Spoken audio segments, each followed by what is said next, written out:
It's officially the moment. Transfer portal season is upon us. And Louisville, Kentucky are going to have to open up that bank account to try to bring in the top players for top dollar in 2026.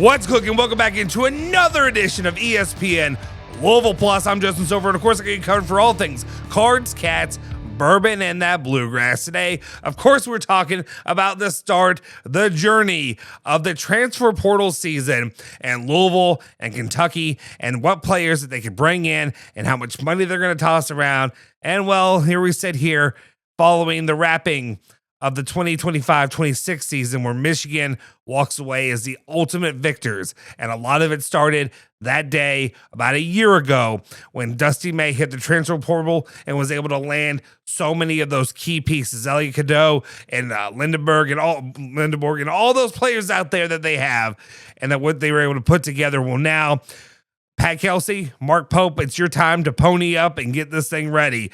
We'll start off with, though, just talking about the whole situation.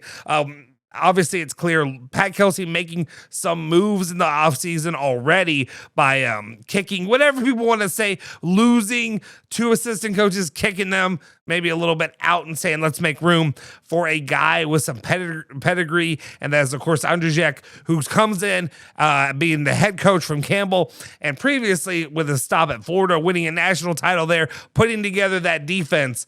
Well, hopefully they're going to get him some players to put some things together and get the ball rolling there.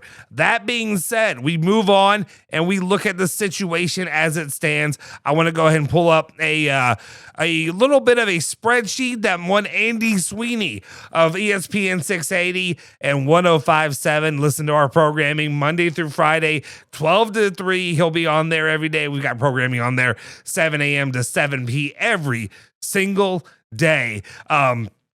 Put together some spreadsheets as he used to do with our guy Lachlan McLean back when he was on there, but basically highlighting a lot of the players in this portal class, who they're trying to get, and I'll try to zoom in a little bit so you can read it. This was earlier this morning, but basically a whole laundry list of names for the University of Kentucky and guys that they could bring in. I know a lot of you probably here, judging by the thumbnail, are probably here for Louisville, but we're going to talk about both. We've got a whole slew of them. Virginia Tech, Robert Morris players, Deshaun Good, Anthony Robinson, Robert Wright III. There's a lot of them that have been contacted currently by Mark Pope and his administration. That being said, and he's also had plenty of players coming back as well. Important ones like Chandler and guys like that as well. Do want to highlight a couple of guys here on this list. Big moves. One is Terrence Brown Jr. Out of Utah. I want to talk about Tyron Riley out of San Francisco. That's an important one for both Louisville and for Kentucky. And the one that I'm really keeping my eyes on is Donnie Freeman out of Syracuse. That's a 5-star player. Probably one of the better players in the portal class. Kind of a quiet one. For all that he really brings to the table. And that'll be one that I think will be a really big get if Mark Pope is able to lock this one up. It'll be interesting to see how Kentucky fares and what they do in this transfer portal. They did have a Zoom with Zoom Diallo. Yeah, it's real funny. That being said, Mark Pope, one thing we know, last year they threw around that bag. And how willing are the people that funded Kentucky basketball last season going to be to come back to the table and throw that same amount? Are they going to go 22 mil? Are they going to lower it? Are they going to raise it? At this point right now, there are insane talks out there. I think there was a rumor out there today, additionally, that Tyron Stokes, the number one recruit in the class, guys who'd been linked, a guy who had been linked to Kentucky, Kansas, Oregon as well, but really Kentucky and Kansas before he dropped Louisville additionally. Reports out there, I guess, like I said, take this with a giant grain of salt, that Kentucky may have come back to the table with a $5 million offer. And if that is the case, if Kentucky's coming with $5 million offers, I don't know how many players you're going to be able to do that for, but at least for him, we'll see what he does. We'll see if he bites. We'll see if he takes it. That being said, main focus that we really have today, I'm going to be talking about the Louisville transfer portal and the guys that they're going out with, because right now we have a little bit bigger news about them, more insight into what is going on for Pat Kelsey and that team. First up, Tyrone Riley, who we talked about, San Francisco guard. He has a visitation with the University of Louisville on the 12th, April 12th. He will be visiting, and the big ones are this weekend. Flory Bidunga of Kansas, the center, visiting on 410, and Jackson Shelstad of Oregon, a guard, who will be visiting on the 11th. Both of them will be here over the weekend, and both of those players will be guys that hopefully maybe Pat Kelsey can sell them the dreams and sell them the vision of what they can compete with, what they can do together, and what they can hopefully accomplish on the same team, maybe going out there and competing and winning. Getting to the Final Four, winning a national title. That's the dream, right? Other names on the list, Terrence Brown Jr., we talked about, of Utah. On both, a lot of these lists are going to have a lot of crossover with Kentucky and Louisville. They are elite programs with elite money, and that'll be something we talk about here as well here in just a second. But they're going to go after a lot of the same players, a lot of crossover. John Blackwell, a shooting guard out of Wisconsin, is going to be a big, big target for a lot of teams.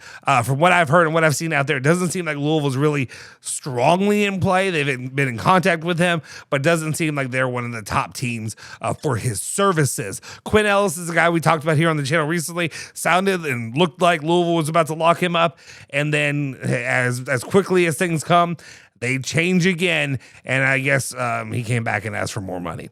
So right now, we'll see. Duke, Louisville, Kentucky, those teams are there for his services as well. Some other guys on the list, Miles Bird of San Diego State, Cole Serta of Notre Dame, Somto Cyril, which is a name if you're a Kentucky fan that is be very, very familiar, and Brett Decker, a guard out of Liberty. He will visit this weekend as well on the 11th. That's one that I feel it seems like it's probably high probability that maybe Louisville will end up getting him, but we will see. Aiden Sherrill and Juke Harris from Alabama and Wake Forest as well are ones that Louisville has contacted. That being said, there are also some other guys, interesting news out there. Vanderbilt guard Mike James has entered the NCAA transfer portal as well. It's yet to be seen if this is a guy that Louisville will have any interest in. I'm doubtful of it. I don't think these retrans will be likely to happen, even though it's a different coach, different situation. But just something to keep an eye on of interest as well. That being said, the most important piece to me right from the very beginning of this saga, what I want and what I said coming into this postseason, we saw where Pat Kelsey struggled. We saw the issues in the front court. We saw the lack of physicality, the lack of girthiness, if you will, just size and dominance in the paint. And I love what I'm seeing from the guys that are listed on here with Pat Kelsey going hard for the top guy, the top center in this portal class right now, and that is Flory Bidunga and that situation there. One of the things that can give you a little bit of optimism going into it, obviously talking, and it's funny, Joe Tipton, famous stealer of other people's content and news. I guess claiming it as his own. You're highly on the internet if you understand that joke. But basically putting out there about the two of them visiting together this weekend at the University of Louisville. The most important part though is that of Flory Bidunga, and will Louisville be able to land this player? To me, it is. Maybe I'm speaking for my own at this point. I know a lot of guys, you want to balance out a roster, but I think we saw what happened when you didn't go out there. And these guys are not a dime a dozen anymore. These guys are diamonds in the rough. They are not.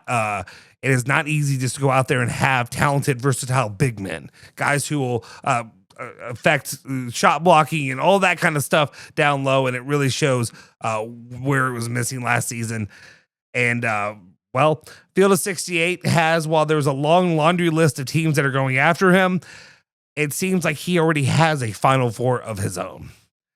And I guess before we get too down in the dumps or too positive or too negative, depending on how you may feel, Louisville is with elite company, where Louisville basketball should be. Interesting enough. And I know I'm wearing this shirt. I apologize. I'm wearing the St. John's because I love Rick. I love me some Ricky P, right? I can't help it. I love him. I fell back in love this boat season. It is what it is. But where should Flory Bidunga go? This is from BetMGM and Field of 68 or whatever collaborating, so I can give them credit. But they have this graphic. They have Duke, Michigan, St. John's, and Louisville on that list. Two things, and I'm not trying to dive too much into this or read too much into it, but it's clearly not in alphabetical order. If it were in alphabetical order, it would be Duke, Louisville, Michigan, and St. John's. A little bit weird, a little bit, am I reading too much into it by saying why is Louisville last in that graphic order? That being said, if you want to have some optimism for why Louisville may be able to get this thing done in the end, well, CBS Sports, Adam Finkelstein comes out there and is commenting on Louisville basketball, saying that they have elite buying power. And I'll comment on that here in just a sec. Let me go ahead and just play that video for you. You can go ahead and see that right now. Kelsey has that program on the rise. How much money are they going to be throwing around this portal season? Well, you just asked exactly the right question. How much money indeed?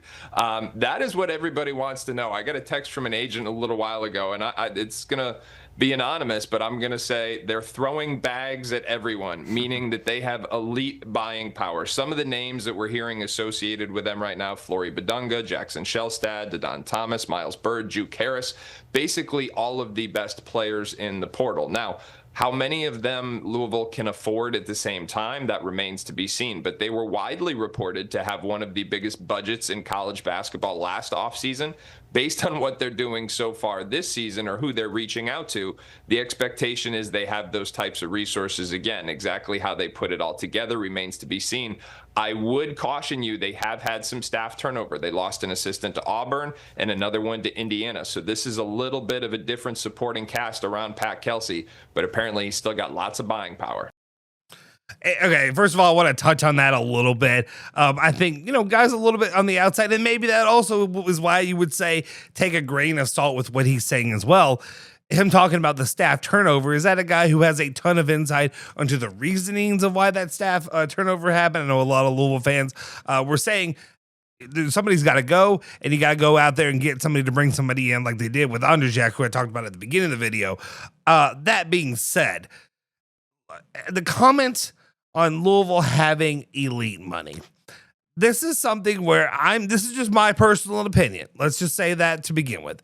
We were sold that last year. We were talked about that last year. We were hyped up that Louisville basketball, in the last couple seasons. It was put out there, Pat Kelsey only makes so much money. These guys are only getting paid so much money. And a lot of the reason for that is so that way they can go out there and throw bags at these players and put together the best team, while you may not have the elite coach. And I think Pat Kelsey is a damn fine coach, but I don't know that he's elite. It'll take a long time for him to get to that level and to earn it, to be frank. That being said, Louisville basketball going out there and getting the elite players that are available right now is probably one of the more important things that they can do. Last couple of years, they talked about that. There were some good gets early on. I expect Louisville basketball will wrap up at least one or two players early on, just as he does always. Pat Kelsey goes out there, hits it hard, gets the guys that he really wants early on. Last season, very heavily relying on that perimeter shooting, getting guys like Isaac McNeely in the fold, getting Ryan Conwell, getting Adrian Woolley were like the first couple that I really remember, and they were the ones that were viewed, the most highly valued in that portal. Excited, did some great things, but you completely left one other side, just kind of, unfortunately, missing a lot of value there. When you didn't go out there and lock up a big man. And it took some time. It took some time before Louisville ended up getting their big men, going out there and getting Sananda Frew and getting, a last second get with Zugris as well. Though I guess maybe we can also cast off some dispersions, because Kason Pryor was a player that you kind of thought you're going to get a lot more out of. And they just didn't, unfortunately. Maybe a guy like Kenai Roos as well, and that you're hoping you're going to get a lot more out of, and he just didn't. So we're going to give a little bit of a pass this season for how it worked out for Pat Kelsey and with Louisville. But right now, if Pat Kelsey wants to make a statement, if you want to make a statement as a university, not everybody's going to be able to go out there and drop bags the way that Louisville and Kentucky will. Michigan definitely will. Teams like that are competing and winning national titles, Duke, they absolutely will. but it's imperative that Louisville basketball be able to do it. The word that's been put out there is that Louisville basketball is dropping bags. We will see if that is the case, and we will know very soon, within the next week or so, just how true that is. My one question I do have: how many bags can you drop? And what kind of elite players can they really get? That's something that is yet to be determined, and we will see. In the end, let me know your thoughts and opinions in the comment section down below. Who do you think that Louisville basketball will end up with? And let me have your predictions on your first 1 or 2 players you think that will commit to Pat Kelsey in the Cards. We'll keep you updated every step of the way. When news breaks, we will put out content, video, go live, all that good stuff. Make sure you stay tuned in to ESPN 680, 1057, 93.9 The Ville, and of course, ESPN Louisville Plus. Do me a favor, smash that freaking like button, hit the subscribe button, hit that bell icon to stay notified for all of our latest videos. You can follow me at Justin Sofro on Twitter as well. And guys, I will see you all next time. Go Cards.